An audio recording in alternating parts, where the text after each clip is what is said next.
tonight at 10. Okay, last week we brought you an investigation into COVID vaccine side effects and where to report them. During that investigation, we found 4 reported deaths filed by Utah families and their caregivers. One particular case stood out to us, a 39-year-old single mom from Ogden with no known pre-existing conditions. Her family sat down with me this weekend as they were saying their final goodbyes. And while they're not against vaccines, they do believe information is power as we all make our own medical decisions. I really didn't cry when my dad died. I cry a lot for her, and I'm at a stage in my life where I'm okay with that. Alfred Hawley is a retired fighter pilot, a military man who's known risk and loss and taken it all in stride until now. She's the one that had promised to take care of me when I was old. The death of his youngest daughter, Cassidy, came out of nowhere 4 days after her second dose of the COVID vaccine. She came in early and said that her heart was racing. Cassidy and her 9-year-old daughter lived with her parents. She got sick right away.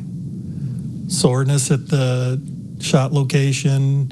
Then she started getting sick. Then she started complaining that she was drinking lots of fluids, but she couldn't pee. And then she felt a little bit better the next day. Cassidy was a surgical tech for a plastic surgeon and stepped up to get the shot without hesitation. She was absolutely fine with getting it.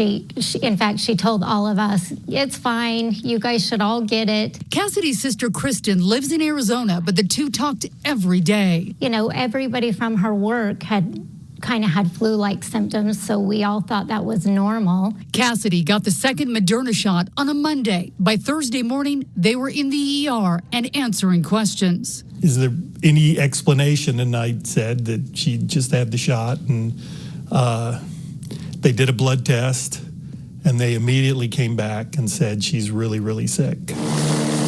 From the hospital, we got a call saying that they were going to life flight her to Murray Trauma Center.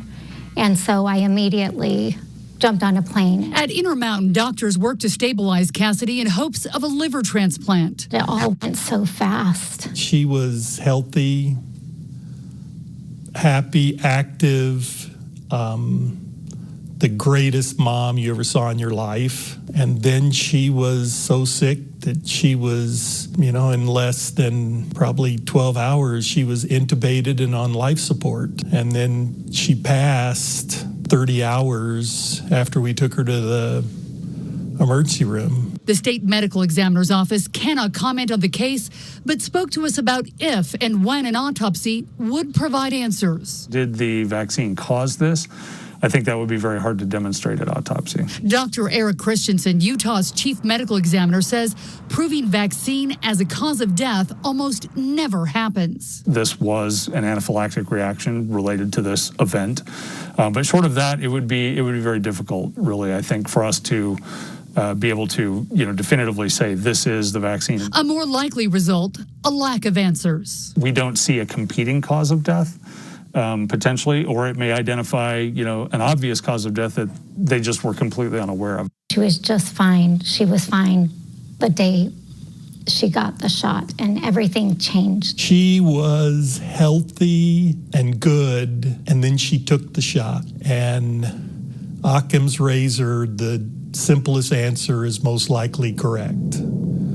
So until I get other data, I have to believe there was something with the shot. Cassidy's death will leave a major hole. Amelia was my sister's world. It was 9-year-old Emmy who wanted her mom's story told.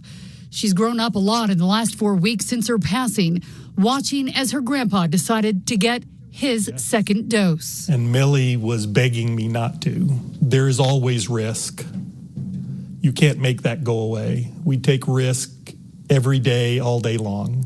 So you just have to decide, does it make sense? For me, as a 69-year-old diabetic, it made sense to take the second shot and get the 95% immunity. If you're young,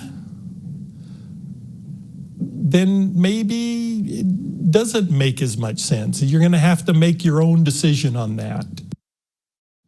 It is important to note that serious and deadly adverse events are very rare with vaccines. As of this week, more than 80 million Americans have received at least one shot of the vaccine. 0.1% have reported those adverse events to the CDC. Of those, there have been 1,637 reports of death. 4 of those, again, are here in Utah. Our hearts certainly go out to Cassidy's family tonight.